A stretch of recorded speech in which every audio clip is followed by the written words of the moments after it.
Mark Twain describes Emerson's grammar as something that all at once arrests the flow of your serenity for a moment, like gravel in the bread. Hi, my name is Tammy Rose, and welcome to Concord Days. Today we're going to do kind of a fun episode, I hope. I hope all of the episodes are fun, but I have brought on someone to speak for Emerson. I'm going to be playing devil's advocate, and we're going to be answering the question, why should we care about Emerson? What does Emerson really have to offer us? Is he relevant today? And why do some people love him so much? So welcome to Richard Smith. Welcome, Tammy. Thank you for having me today.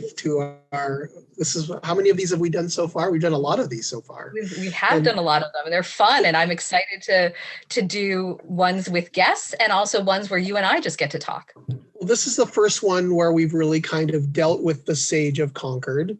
If it was a Seinfeld episode, it would be, what's the deal with Ralph Waldo Emerson?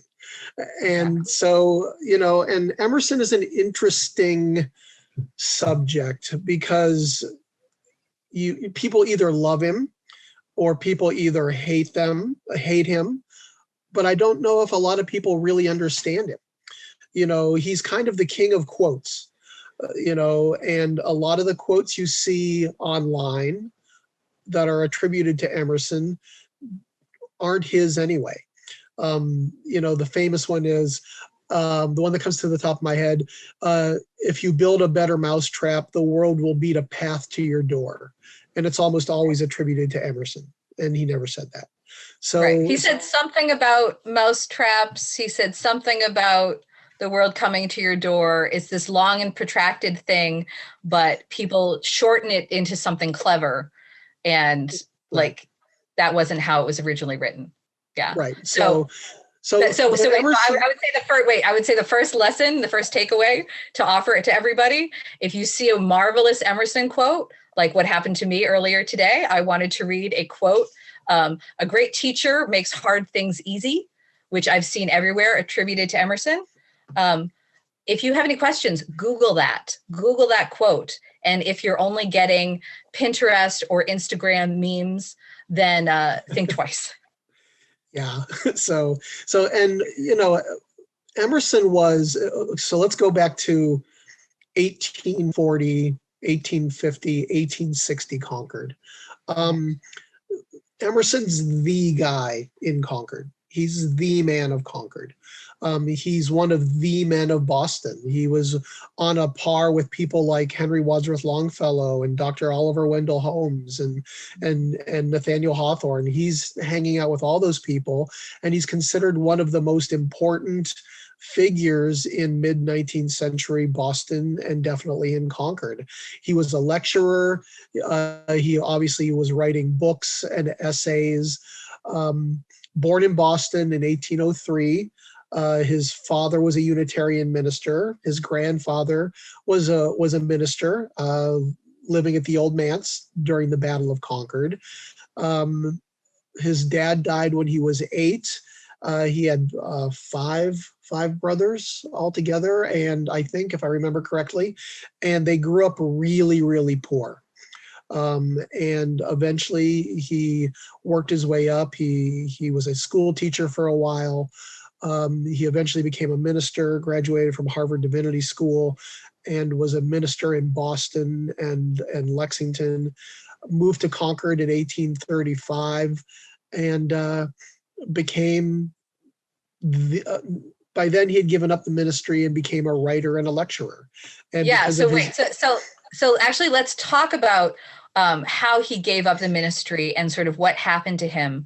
Because I feel like when you're telling the story of Emerson, it really sounds like here's a guy who's born into a really good family, but the first tragedy is his father dies, and then the family's very, very poor. And so even though they have this great heritage of thought and ministry in their background, they suddenly have a completely different life than they were expecting. So right. Here's Emerson, going to Harvard, working his best, trying to, live the American dream, pulling himself up by his bootstraps. And then he becomes a minister and sort of like, but then he leaves the ministry. So like, let's talk about why he left the ministry. Well, his first wife, Ellen Tucker, was a young, vivacious, witty poet.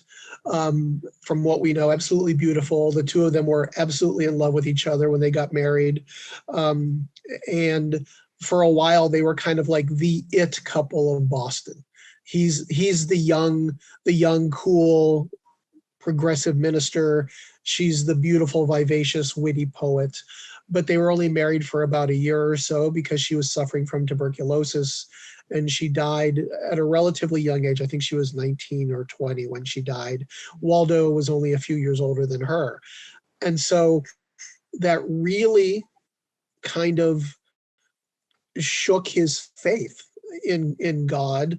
And here he has the world on the string, and this beautiful wife of his dies, and he was completely shaken by it.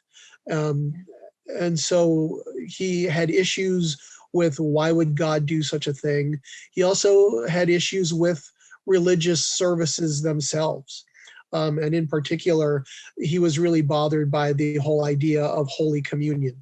And there was, at the time, in the early 1830s, like late 1820s, early 1830s, the Unitarian Church was kind of splintering apart anyway.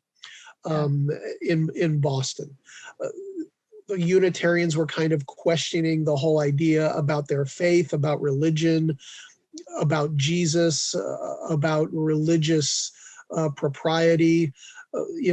Are we Christians? Are we not Christians? Are we Christians with a big C instead of Christians with a little c? Was Jesus the Son of God? Aren't we all sons of God? They were really trying to debate what their church was all about. And Emerson was kind of smack dab in the middle of that.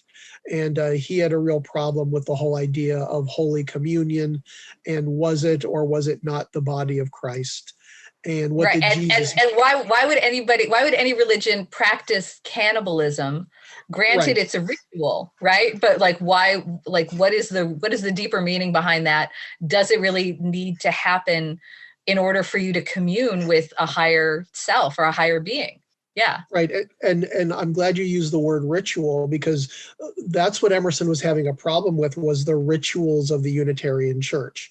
He found that it was getting to be pretty stodgy and boring and rote, and it really, really bothered him that the Unitarian Church was supposedly progressive and liberal, but it had become kind of normal, and the rituals were just kind of dragging it down. So that, combined with his disappointment in the death of his first wife, kind of led him to leave the church.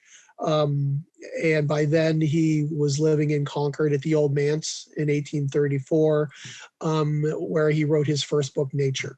And Nature was published. And also, yeah. So wait. So also by the time he had moved to Concord, he had also tell us about how he started, the Transcendental Club as well, and sort of how he brought the rest of his friends into the group.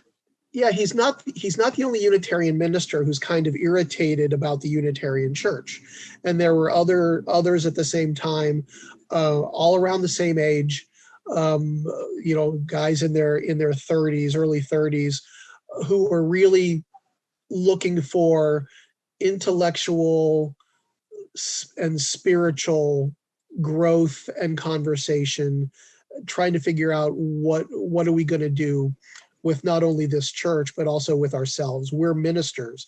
What should we do to move the Unitarian Church forward? What should we do to move ourselves forward as rational human beings? So people like Frederick Henry Hedge, William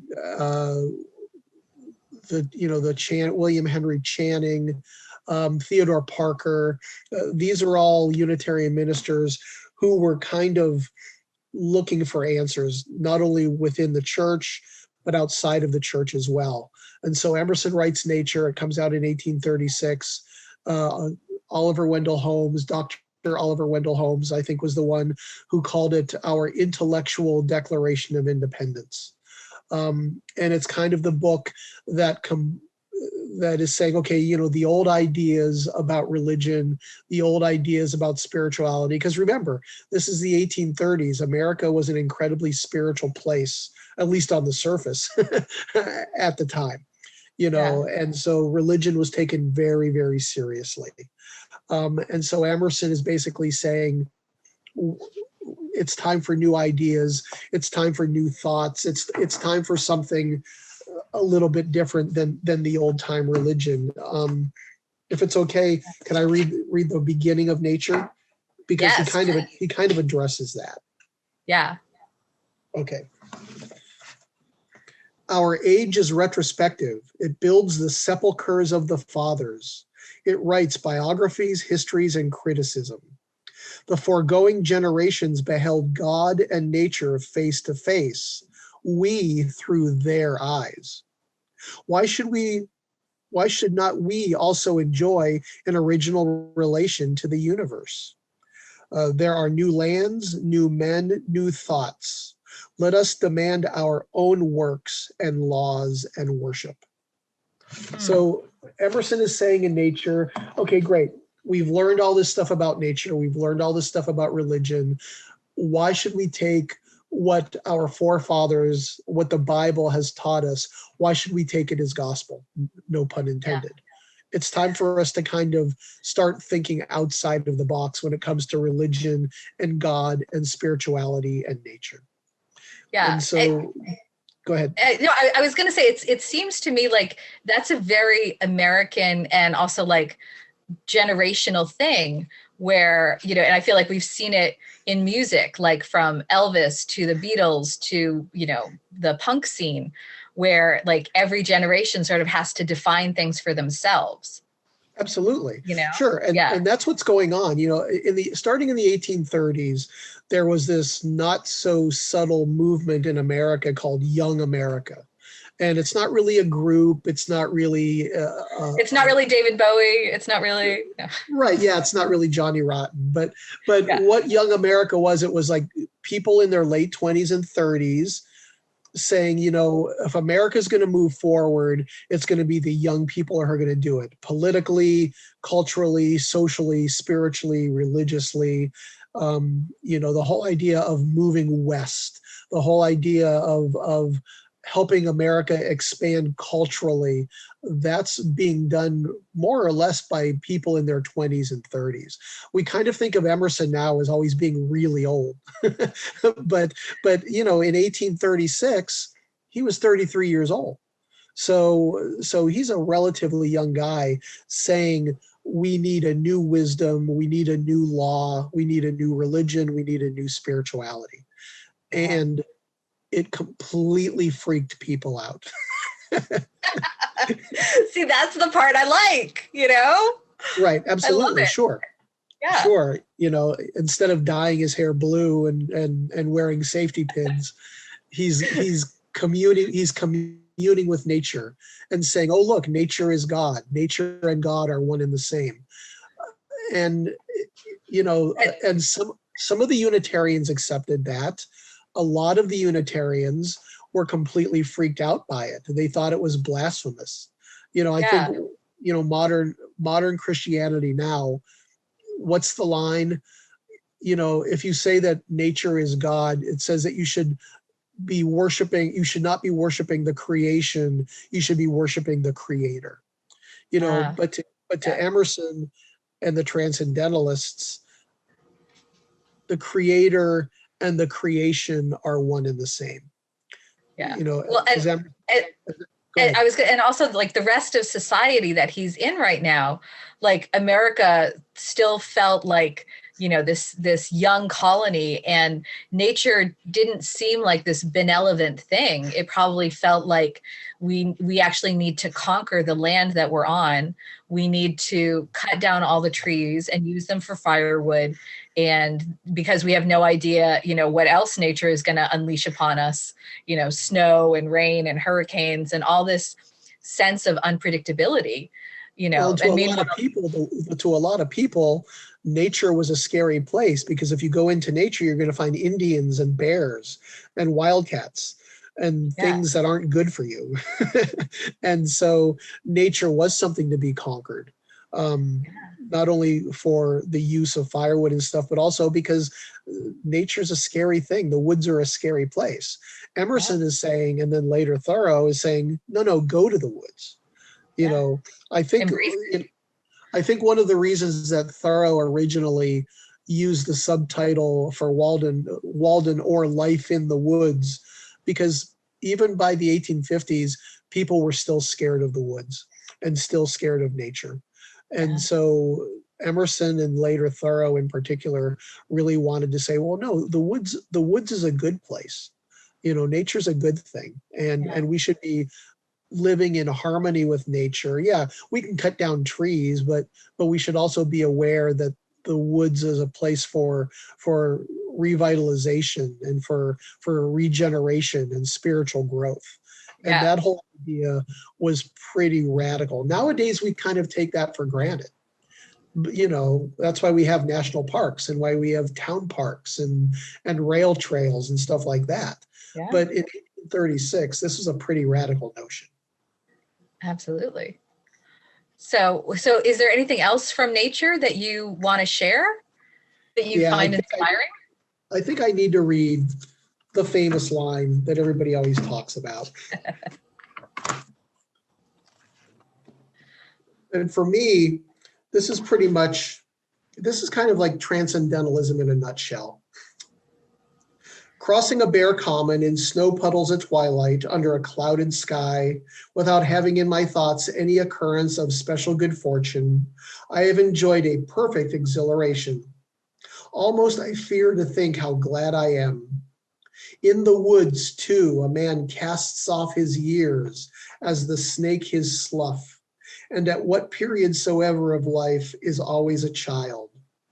In the woods is perpetual youth. Without these plantations of God, which is great, the woods are a plantation of God. A decorum and sanctity reign. A perennial festival is dressed, and the guest sees not how he should tire of them in 1,000 years. In the woods we return to reason and faith. There I feel that nothing can befall me in life, no disgrace, no calamity, leaving me my eyes, which nature cannot repair. Standing on the bare ground, my head bathed by the blithe air and uplifted into infinite space, all mean egotism vanishes. I become a transparent eyeball. I am nothing. I see all.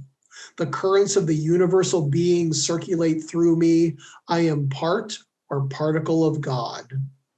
In the tranquil landscape, and especially in the distant line of the horizon, man beholds somewhat as beautiful as his own nature. I love that. That's transcendentalism. Yeah. And he's talking about like I feel like people are talking about things like nature baths, right? And like that's exactly what he's experiencing. Right? Like you're stressed out, go into nature and feel something like larger than yourself.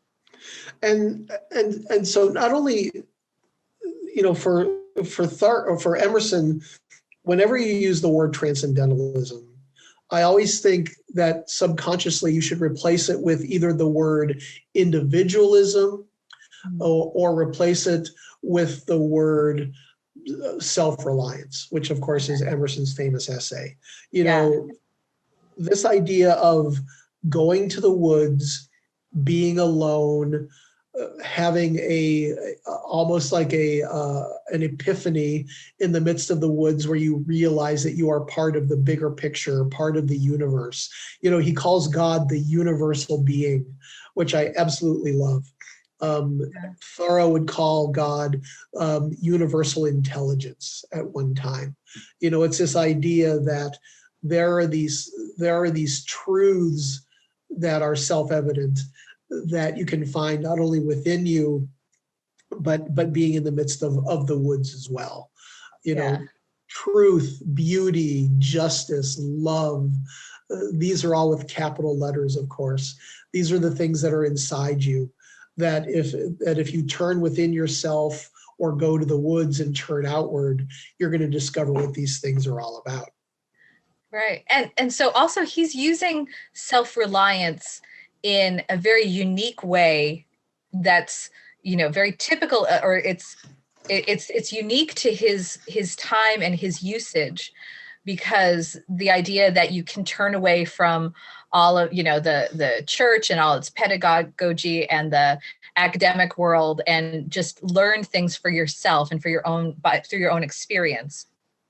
Right. And for you Emerson, can drop, yeah, or I was going to say you can sort of drop a certain kind of egotism, but I also think in today's world, people might take that a little differently and sort of like focus on the egotism and say, well, the world starts with me, and I don't need all of this stuff, not because I it's not forced on me, but I can leave it all behind. And I think it started, like, there are other movements that are happening today that I feel are maybe taking Emerson a little bit out of context. Absolutely. And I think that we kind of get hung up on the word egotistical or egotism. We tend to think of egotism as being about somebody who's self-centered and vain and, oh, look at me, look at me, look at me. But Thoreau and Emerson would say, no, for me, egotism means self-care, to use a 2021 buzzword. Yeah. Egotism in the terms of Emerson and Thoreau is self-care. You're going to the woods to kind of deal with yourself spiritually and intellectually and emotionally. Or you don't have to go to the woods. You can sit in your garden, or you can meditate in your bedroom, or whatever you need to do to help yourself, to center yourself and focus yourself. For Thoreau and Emerson, sure, you go to the woods, but what if you don't have woods? What if you live in an apartment in Manhattan? Yeah. What do you do? But it's all about self-care. For me, the egotism that Emerson is talking about is self-care. Yeah.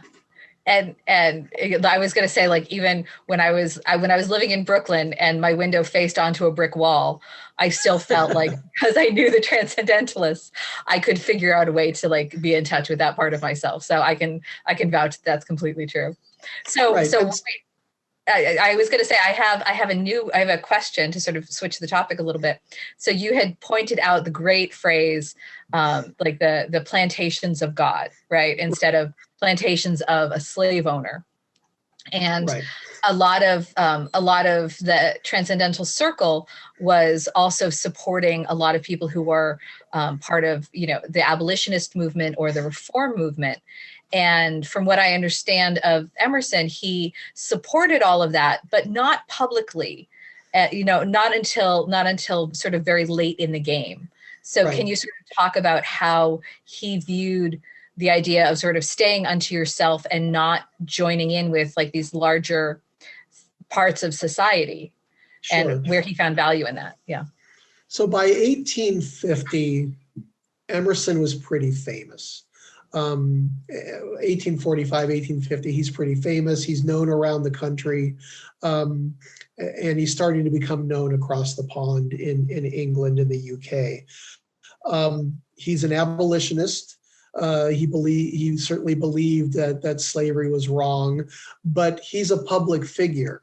And so for a long time, his thought was, I'm a public figure, and I'm paraphrasing, I'm a public figure, nobody cares what I think about these things.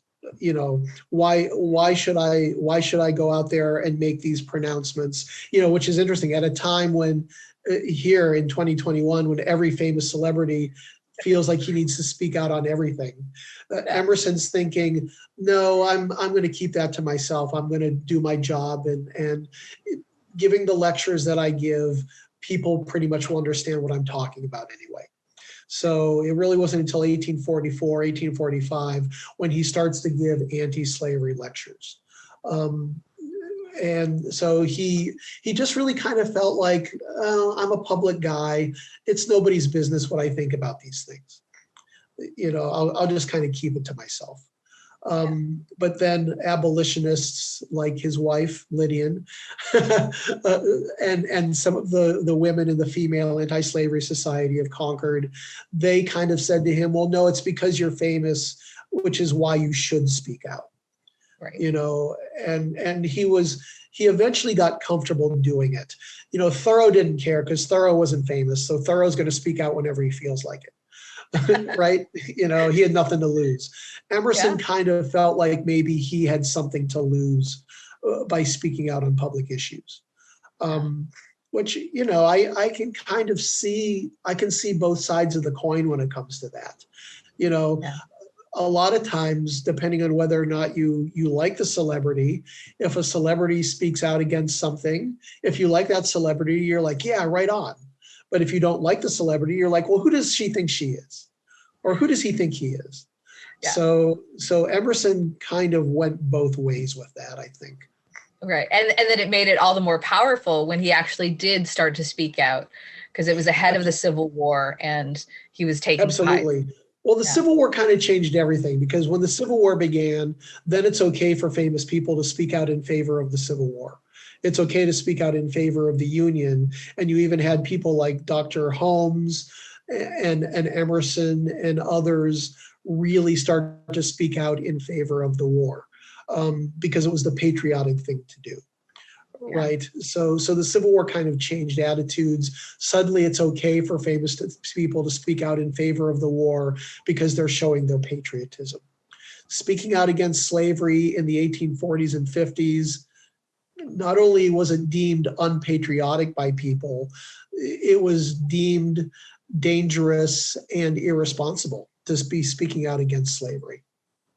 Right. Because it's the whole capitalist system. You know, especially like in the North, a lot of the wealth came from the mills. And, you know, I'm from Waltham, and, you know, there are mills in Lowell, and all of the cotton is coming from the South. If you start objecting to any of that, then, you know, what you don't want, like, you don't want people in the North to have jobs. You know, like I feel like that's a really touchy subject in the 1840s. So there were the people that did come out at that time were the people who were causing a lot of controversy, and it was a really hard thing to do. But, you know, there, like, as you mentioned, like the Concord Female Anti-Slavery Society, you know, was started in the late 1830s, and they were. And we kind of forget that in the 1830s, William Lloyd Garrison was dragged through the streets of Boston by a pro-slavery mob. Frederick Douglass was treated very badly whenever he would lecture in places like Lynn, where he lived for a while, or Boston. Abolitionists, even in a place like Boston, who we think is very liberal, a very liberal progressive town, abolitionists were not really trusted or liked very much in Boston. And when the Civil War began in 1861, there were people North and South who blamed the war on people like the abolitionists, saying, well, you know, if they had just shut up about this and kept to themselves, we wouldn't be having these problems. You know, if they would just mind their own business and stay out of it, the Union wouldn't have fallen apart. So, but, you know, people like Thoreau and Emerson are very aware that those mills in Lynn and Lowell and Lawrence are weaving cotton that came from the South, from plantations. You know, Thoreau gave his famous lecture on slavery in Massachusetts because he knew that these mill owners, they didn't want to see slavery end. Even after the war began, there were still mill owners in the North getting cotton from the rebel states. Still doing business. And Emerson said the Union is held together by cotton thread, which I think is one of Emerson's best lines. So he knew what was going on. So I think it was incredibly brave for him to start speaking out against slavery, because he did have a reputation to withhold. You know, in 1835 and 1836, he's considered radical and a troublemaker and kind of weird. And this whole Transcendentalism thing doesn't make any sense to anybody. But by the 1860s, he's the sage of Concord, and people are taking what he says very seriously. And so he did have a lot to lose by speaking out against slavery throughout the 1850s. Absolutely. Yeah. So do you have another quote that you'd like to read from nature to sort of shift from like the Industrial Revolution and all this war talk to back into, the world of nature baths? And one real quick line, if I can find it. Sure. Yeah, just one real quick sentence. This is from chapter 7 of Nature. The aspect of nature is devout. Like the figure of Jesus, she stands with bended head and hands folded upon the breast. The happiest man is he who learns from nature the lesson of worship. Wow. So there's Waldo saying, yeah, nature is religious, nature is spiritual. If you go to nature, you should be worshiping nature. Right. Interesting that he compares nature to Jesus, and not the first time that he did that. But he's taking a religious figure that everybody knows. Even if you're not Christian, you know who Jesus is. Right. So he's taken a figure that everybody knows and saying nature equals Jesus. Jesus equals nature. Religion, nature, spirituality, nature, God, nature, they're all one and the same thing.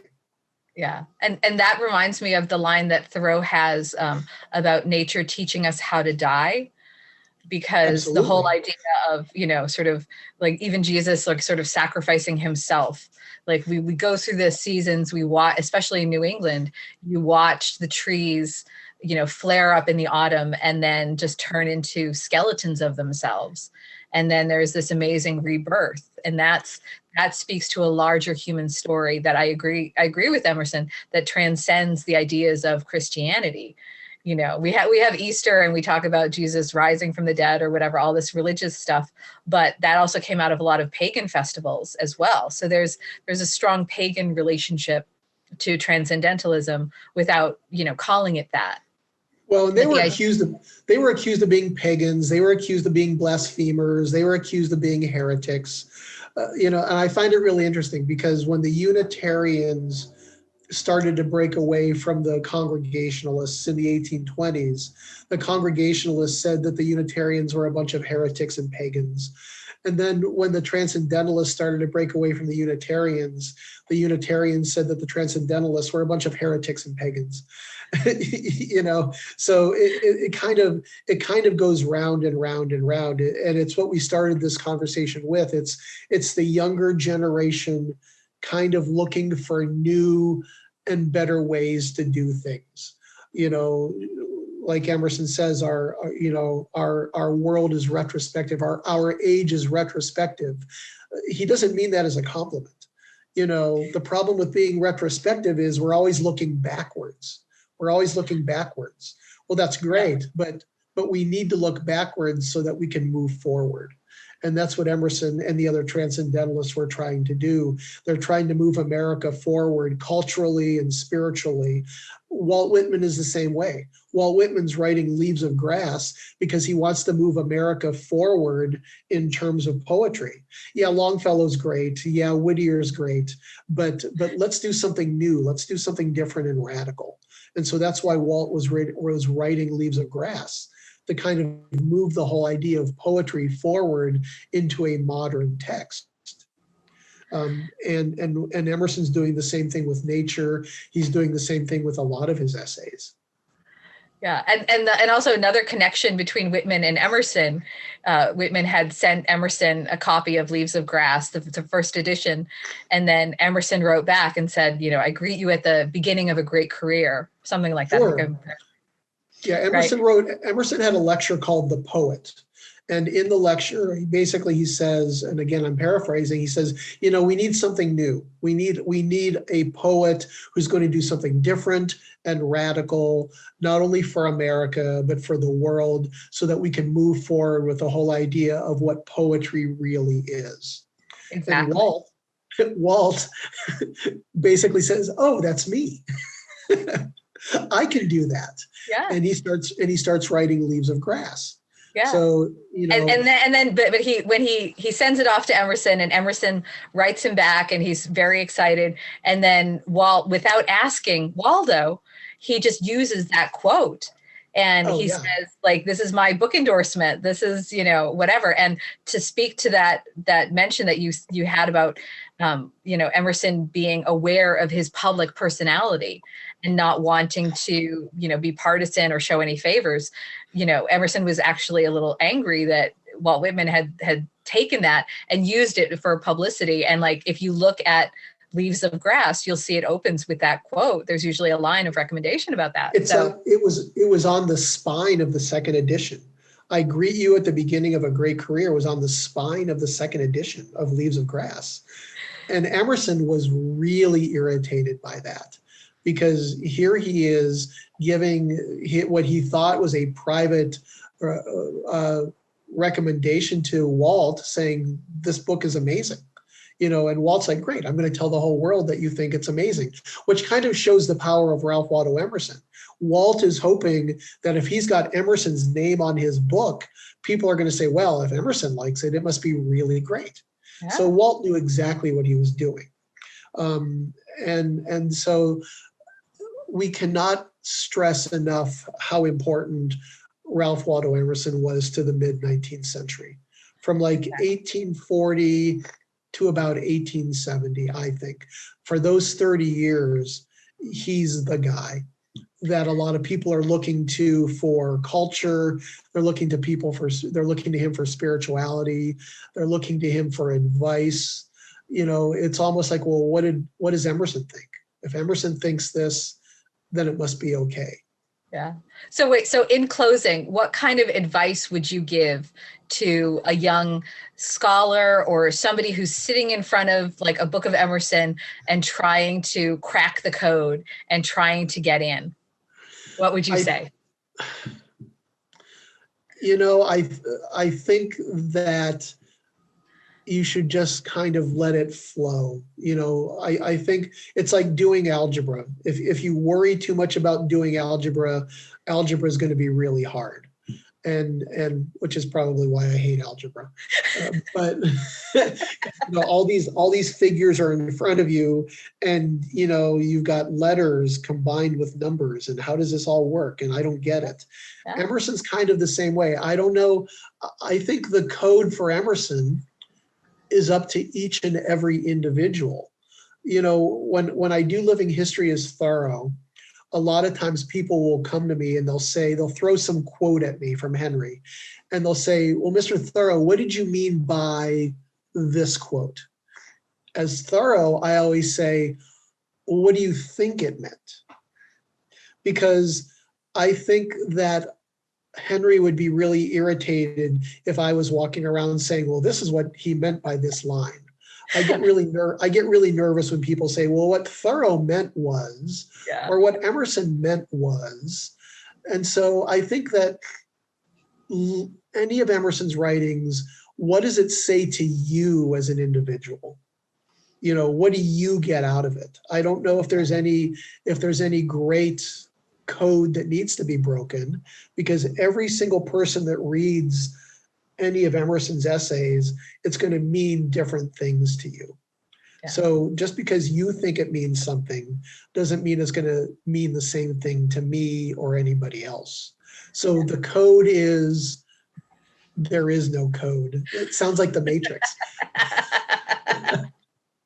Well, and honestly, I feel like that's exactly what Emerson and Thoreau would be saying to these people, because like people are very, I feel like there's a temptation to want to translate things as literally as possible to this present moment. And everything that was happening back then, and you're having to parse through the grammar, you're having to really make sense of something and sit down with it. That I think that you're absolutely right, that it's a matter of, all right, here are these pearls of wisdom, or just writings, just words that I'm putting in front of you. How are you making sense of them? Yeah. Right. And the more you read Emerson, once you catch on to his grammar and his syntax and his phrasing, I think it becomes a lot easier. I've read so much Thoreau, and I've read so much of his stuff so often that whenever I read Henry now, there's definitely a certain a rhythm to his words that I get, that I totally know is Henry. So if somebody throws a quote at me that's not Thoreau, I instantly say that doesn't sound like him, because the more you read, it's like when you hear a Beatles song, it's the Beatles, because the voices and the vocals and the words and the rhythm, it's a Beatles song. When you read Emerson enough, or you read Thoreau enough, you catch up on their rhythm and you know that it's them. And so you just have to kind of let it wash over you, to use a religious term. You have to let it wash over you, so you kind of get into the rhythm. It's like listening to a great piece of music. You kind of you have to kind of get into it. Which I mentioned The Matrix, which is a totally transcendental movie, by the way. The Matrix is such a transcendental movie about, That's a whole separate show. We have to focus on that. Right. It's about illusion and nature and what's reality and what isn't reality. Yeah, it's so transcendental. But anyway, don't be scared of Waldo. He's not going to hurt you. He's there to help you. I love it. Thank you so much for all your great insights, and for everybody who's always learning. I mean, I'm a playwright and researcher, and I've been reading most of this stuff my whole life, and I'm still, I still have questions. I'm still trying to find new things out and trying to dig out, as many layers as possible. So.